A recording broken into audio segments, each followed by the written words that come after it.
आज के इस वीडियो में हम प्रश्नवाली 1.2 का क्वेश्चन नंबर 3 का अध्ययन करने वाले हैं। तो देखिए, इसमें पहला सवाल आपसे पूछा गया 12, 15 और 21 का आपको एचसीएफ और एलसीएम निकालना है। तो देखिए, मैंने सवाल लिख भी लिया है। 12, 15 और 21 का हमें एलसीएम और एचसीएफ निकालना है। तो सबसे पहले हम लिखेंगे 12 के गुणनखंड,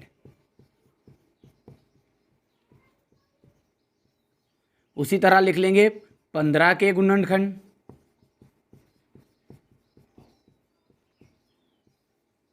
21 के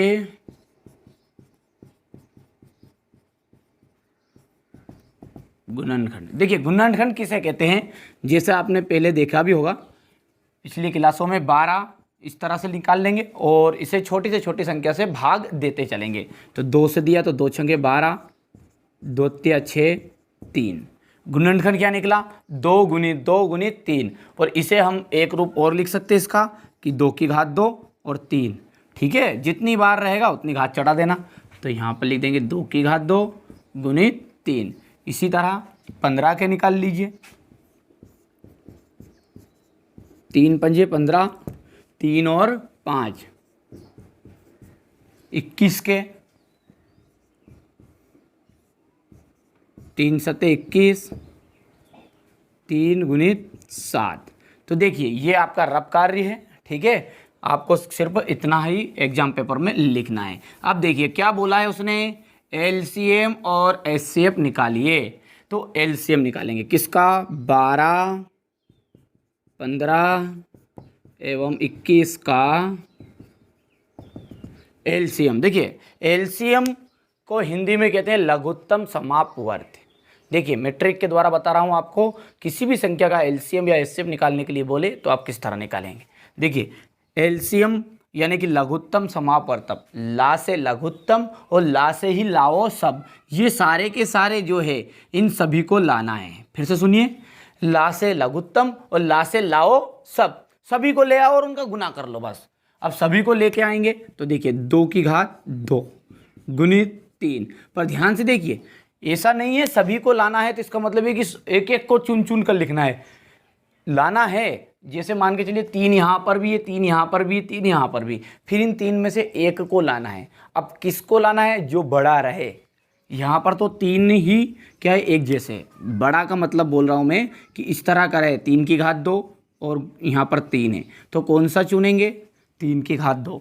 यदि 5 की घात 2 रहती और यहाँ पर 5 रहता, किसको चुनते, 5 की घात 2 को। तो इसका मतलब होता है बड़ा। ठीक है, चलिए, तो यहाँ 2 की घात 2 हो गया है, 3, और अब क्या जाएगा, गुणित 5 और गुणित 7।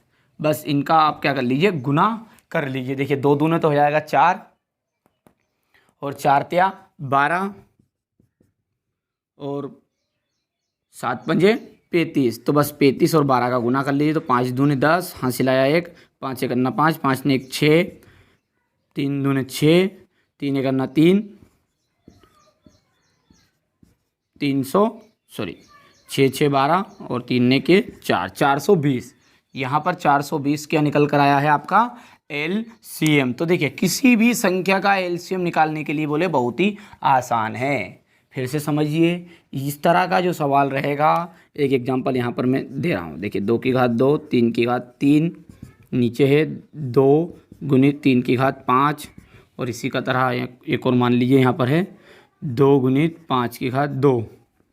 अब देखिए, इनमें से हमें चुनना है, सेलेक्ट करना है। तो किसको लिखेंगे, पहले 2 की घात 2 गुणित, यहाँ से देखिए 3 की बारी आई तो 3 यहाँ पर भी है, यहाँ पर भी है, तो 3 की घात 5 वाला लिखाएगा, गुणित ये 2 तो हो गया ऊपर बड़े में, इसी तरह अब ये बचा शेष 5 की घात 2। बस इस तरह से एलसीएम निकाला जाता है। ठीक है, अब बारी है किसकी, एचसीएफ की। तो ये लिख दीजिए लाइन यहाँ पर। देखिए, इसी तरह से आपको लिखना है ताकि आपका बोर्ड एग्जाम में एक भी नंबर ना कटे। 12, 15 एवं 21 का एचसीएफ। एचसीएफ का मतलब होता है महत्तम समापवर्त। तो माँ से महत्तम, माँ से मत लाओ सब, जिस तरह ला से लघुत्तम लाओ सब, उसी तरह माँ से महत्तम मत लाओ सब। तो किसको नहीं लाएंगे भैया, इन सभी को नहीं लाना है। फिर किनको लिखेंगे, जो सभी में तीनों में हैं। तीनों में कौन है, सिर्फ 3 नज़र आ रहा है, तो बस यहाँ पर लिख देंगे 3। ठीक है, और अच्छे समझने के लिए एग्जाम्पल यहाँ पर लिख लेते हैं। 2 की घात 5 गुणित 3, 7 की घात 2 गुणित 2 और गुणित 3 की घात 3, और एक और लिख लेंगे 8 की घात, जिसे एग्जाम्पल दे रहा हूँ मैं केवल, और यहाँ पर 2 की घात 4 और गुणित 3 की घात 2। तो इनमें से किनको लेना है, एचसीएफ के लिए बता रहे हैं। तो एचसीएफ जो सभी में कॉमन हो। सभी में कौन कॉमन है, एक तो 2 2 2। ठीक है, यहाँ से 3 3 3।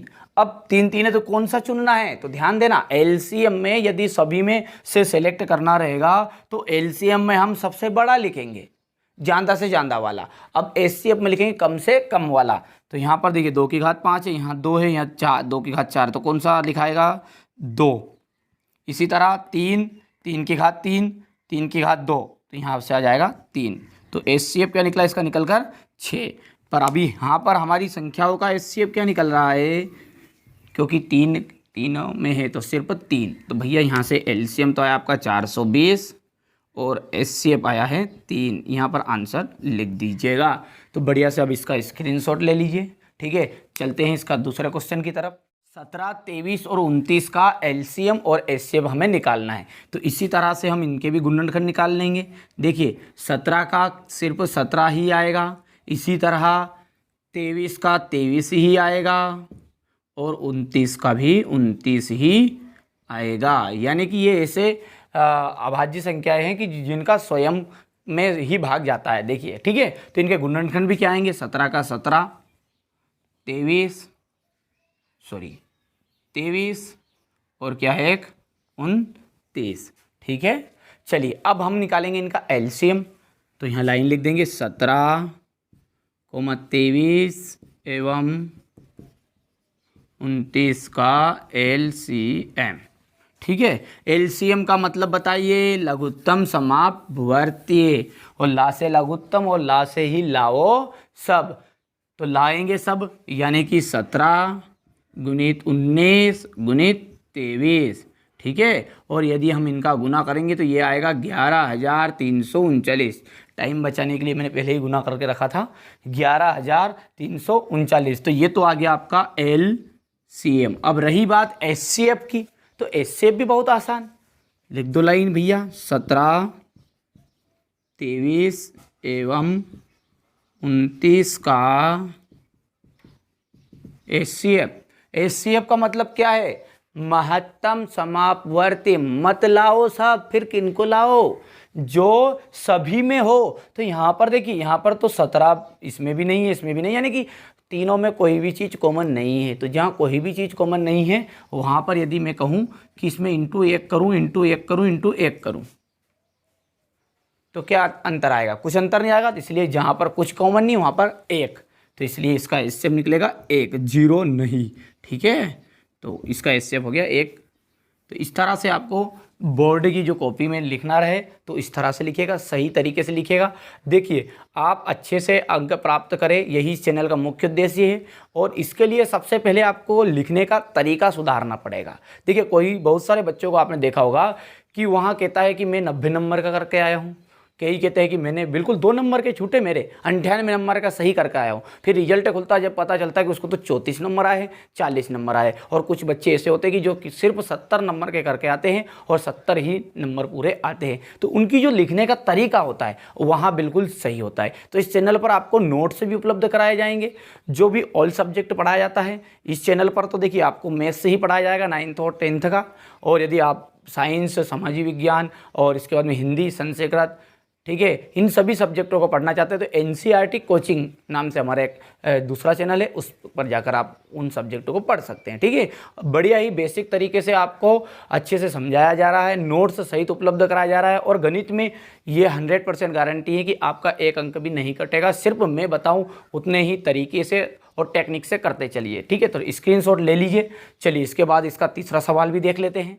8, 9 और 25 के एलसीएम और एचसीएफ निकालने हैं। ठीक है, तो यहाँ पर उसी तरह से 8 के गुणनखंड निकाल लीजिए। 2 2 चौको 8, 2 से देंगे, 2 एक अन्ना 2, ठीक है। इसी तरह 9 के निकाल लीजिए, 9 के आएंगे 3 गुणित 3, 25। ये तो बहुत सिंपल है और आता भी है आपको, ऐसा भी नहीं है कि नहीं आता है, बिल्कुल भी। 55 25 ये, तो गुणनखंड लिख दी जल्दी से, 2 की घात 3, ठीक है। इसके बाद है आपका 3 की घात 2 और उसी तरह है 5 की घात 2। चलिए अब इनका एलसीएम निकालेंगे, तो एलसीएम लिख दीजिए 8 9 एवं 25 का एलसीएम। तो देखिए एलसीएम जब निकालेंगे तो उसमें लाओ सब, तो लिख दीजिए भैया 2 की घात 2 सभी आएंगे, 3 की घात 2 गुणित 5 की घात 2, और ये देखिए 2 की घात 2 यानी कि क्या है, अभी तो निकाला हमने 8, 3 की घात 2 यानी कि 9 और 25, 8 9 और 25 का जब गुना करेंगे तो कितना आएगा 1800। आप गुना कर कर देख लीजिएगा, ठीक है। तो एलसीएम तो आ गया इनका 1800, पर हमें चाहिए एचसीएफ और, तो भैया यहाँ लिख देना 8 9 एवं 25 का HCF। अच्छा HCF का मतलब है माँ से मत लाओ सब, महत्तम समापवर्ती, ठीक है। तो मत लाओ किनको लाएंगे, देखिए 2 इसमें है नहीं है, 3 है 5 है, मतलब कुछ भी नहीं। तो उसी तरह अभी जो मैंने बताया था, जब कुछ नहीं रहता है तो वहाँ पर 1 रहता है, तो यहाँ पर 1 हो गया इनका HCF। अब देखिए जो क्वेश्चन नंबर जो 2 पढ़ा था हमने, उसमें इन्होंने जांच करने के लिए कहा था, तो ध्यान दीजिएगा यहाँ पर जांच क्यों नहीं हो रही है, क्योंकि 2 संख्याओं का गुणनफल, ध्यान से दीजिएगा भैया, ऑब्जेक्टिव क्वेश्चन बता रहा हूँ, 2 या दोनों संख्याओं का गुणनफल इक्वल होता है एलसीएम इंटू HCF, ठीक है। और यदि दोनों की जगह पे, 2 की जगह पे कितनी संख्या है यहाँ पर, 1 2 3, तो यहाँ पर यदि 3 संख्याओं का गुणनफल इक्वल बोले एलसीएम इंटू HCF, तो भैया ये आपकी रोंग बात हो जाएगी। तो यहाँ पर देखिए इस तरह से आपको एरो लगाना है, ये इसका मतलब है नहीं होता है। तो 3 संख्याओं का गुणनफल इक्वल एलसीएम इंटू HCF नहीं होता है। किन का होता है, सिर्फ 2 संख्याओं का। तो ये फॉर्मूला रहेगा, ये फॉर्मूला नहीं रहेगा। कभी कभी सत्य सत्य में भी बोल देता है इसी तरह से, ये बराबर करके। तो यहाँ पर आपको असत्य लिख के आना है, ठीक है, या फिर इस तरह से पूछ लेगा सत्य लिख के आना है। तो बढ़िया से आप कंप्लीट करिएगा। वैसे स्क्रीनशॉट अभी तक आपने ले लिया होगा, और यदि अभी तक चैनल को सब्सक्राइब नहीं किया है तो सब्सक्राइब जरूर करिएगा। और जो भी बाकी समस्याएं आपको आ रही है सवाल करने में, बताइए, बिल्कुल आपके लिए ही हम वीडियो बना रहे हैं। तो आप तुरंत कमेंट जरूर करके बताइएगा कि इस वीडियो में आपको कौन सी बातें समझ में नहीं आई।